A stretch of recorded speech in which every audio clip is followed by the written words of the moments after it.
Hi, this is Ogres, and this video review is on the WWE NXT 2.0 episode from January 18th, 2022. Today's recording date is January 22nd, 2022. It's just after 1 a.m. See if I can get it. Yep. So I finished watching this, I believe, on Thursday night or yesterday. I forget when. But yeah. So this NXT 2.0 episode was the continuation of the Dusty Rhodes Tag Team Classic Quarterfinals, the tournament. I believe it's the semifinals will be determined by next week, I think.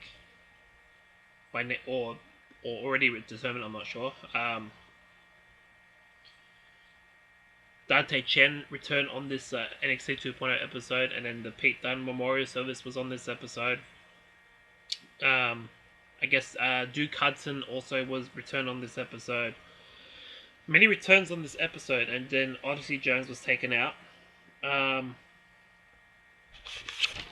Breakker, the NXT champion, was on this episode, so... Oh yeah, and of course Walter. I'll talk about that in a few minutes. But yeah, the opening segment was LA Knight wants a piece of Grayson Waller. Match number 1 was Dexter Lumis versus Grayson Waller. In the opening segment, Grayson Waller got a restraining order on LA Knight, but LA Knight had Dexter Lumis in his back, up his sleeve. But Waller had some sort of bodyguard with him towards the end of the match, help him win the match by pinfall. I'm not sure who this guy is. I need to check the results, but that's how he won. Then there's a promo. Roderick Strong stands up for Malcolm Bivens against Walter, who made his appearance right after the opening match. When he was still known as Walter throughout the show. Then there's a promo. Legado del Fantasma confronts MSK. 1 second.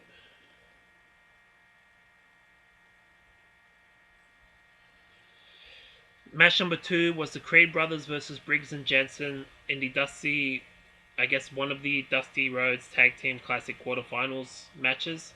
Actually, I think there's 2 more next week, so the semifinals won't be set until next month, I believe. So yeah, it's still in the quarterfinals phase of the tournament. The Creed brothers won by pinfall. Malcolm Bivens accompanied them, of course. So they'll move on to the semifinals of the Dusty Rhodes Tag Team Classic. Then there's a promo backstage. Walter with Imperium discuss plans for Imperium in NXT 2.0. That's what I wrote down, but I just checked it out on the WWE Network today. Walter plans to dominate NXT 2.0 is basically what it said on there. Match number 3 was Guru Raj versus Dante Chen. Chen won by DQ when Duke Hudson came out of the crowd and attacked him and laid him out. His hair started to grow back, obviously, and he looks more meaner than ever. Then there's a promo backstage. Gacy teaches Harlan a lesson about setbacks. Then there's an interview backstage. Bron Breakker is interrupted by Electro Lopez and Santos Escobar. Then there's a promo in the ring. Dunne's memorial service is interrupted, obviously by Carmelo Hayes, Trick Williams, and then who else interrupted? Cameron Grimes was the other interruption, so there you go. And the NXT North American title number 1 contenders match was set by the champion on this episode between Grimes and Tony D'Angelo. That's for next week's NXT 2.0 episode, which I will definitely be watching. Then there's a promo backstage. Casey and Caden console Josh and Brooks. Should be Briggs. No, wait, it is right. Brooks, I think that's his first name. Then there's the interview backstage. Yulisa Leon and Valentina Feroz. This is how I wrote it down. Very excited about competing the Dusty Cup. They want to win the women's tag team titles, but then Dakota Kai interrupts and challenges Yulisa Leon to a match for later. Match number 4 was Ivy Nile versus Kaylie Ray. Nile won by pinfall after Mandy Rose distracted Kaylie Ray. She won with a roll-up, I believe. And then her and Toxic Attraction attacked Kaylie Ray. And then Indy Hartwell and what's her name? Persia Pirotta even the sides for Kaylie Ray. Then there's a promo backstage. And Yeah, the promo backstage. Odyssey Jones was attacked by Harlan. Harlan attacks Jones backstage. Then as a promo, Sarray prepares for a return to NXT. Match number 5 was Legado del Fantasma versus Edris Sanofi and Malik Blade.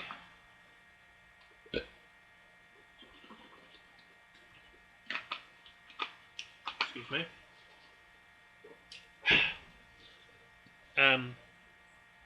Santos Escobar and Electra Lopez accompanied the other two guys, Joaquin Wilde and Mendoza. Yeah. There was another Dusty Rhodes Tag Team Classic quarterfinals match, but Anofi and Blade won by pinfall when Bron Breakker came out to get even take out, what do you call it? Hit Santos Escobar off the apron and then carry him to the back. So yeah, Anofe and Blade will advance to the semi-finals in the Dusty Rhodes Tag Team Classic, I believe, for next month in February. Then there's a promo. Malcolm Bivens sends a message to Walter. Then there's a promo after that. Solo Sikoa seeks revenge against Bo next week on NXT 2.0. Match number 6, which is here, is Yulisa Leon versus Dakota Kai. Valentina Feroz accompanied Yulisa Leon to the ring. Dakota Kai ended up winning by pinfall. After that, then see if I have it yet. Then there's an interview backstage after that. Raquel Gonzalez wants the NXT Women's title again. This is how I wrote it down. Cora Jade interrupts. Raquel, she basically rejects Cora's offer to team up for the Women's Dusty Rhodes Tag Team Classic tournament. I don't believe it's started yet, so there you go. Then there's a promo backstage after this. Anofi and Blade celebrate their win, and Breakker is there with them. He congratulates Bron Breakker. Congratulates Blade and Anofi. Then the main event, match number 7, is Walter versus Roderick Strong with Malcolm Bivens. It was a competitive back and forth match for several minutes with a commercial break in there, I think. So it went for like 10 minutes, I think, or just over it. But Walter won by pinfall, and he did not want to be announced as Walter when he won. So he himself announced himself as Gunther. Why did he get his name changed to Gunther? Apparently it was supposed to be Gunther Stark or something, but WWE looked at that and they couldn't trademark it because it was actually referencing a really bad Nazi figure, but that's not what we're talking about. But yeah, his new name is Gunther, and I don't like the new name. I prefer Walter, but that's just me. So Imperium came out and attacked Roderick Strong, and then the Creed brothers came out to even the odds, even the sides. I think... I'm not sure exactly how it ended. I need to check that, actually. Let's see.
Sorry, I'm a bit sleepy. Man,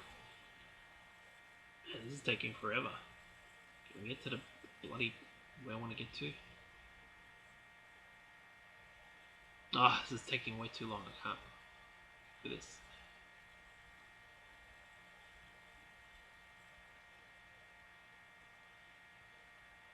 Anyway, I'll look for the results. I think Walter and Imperium still tall over the...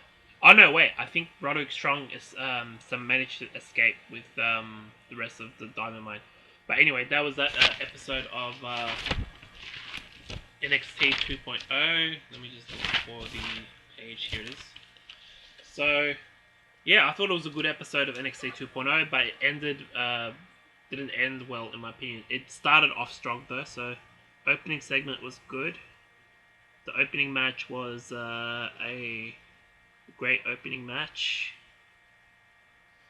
Match number 2 was a good match.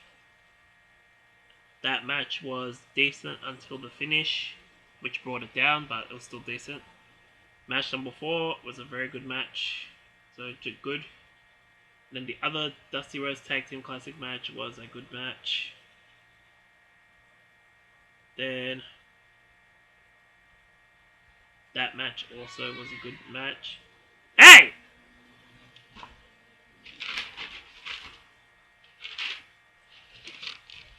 And then the main event itself was a great main event, but the name change for Walter kind of took it away from me, so it was just a good main event because of that. But anyway, let me know what you thought about my video review of the NXT 2.0 episode from January 18th, 2022. Leave your comments in the comment section below, like my video, and subscribe to my channel. The next video review I'll be doing will be on the Raw after the 2002 Royal Rumble. And I was supposed to record that yesterday, but I'm going to record that in the morning. So let me just write that down. Yeah, that'll be my next review, and then I'll do the 1992 Royal Rumble after that. I just need to watch it in the next next 12 hours or something like that. Yeah. So yeah, this has been Ogres. Peace out.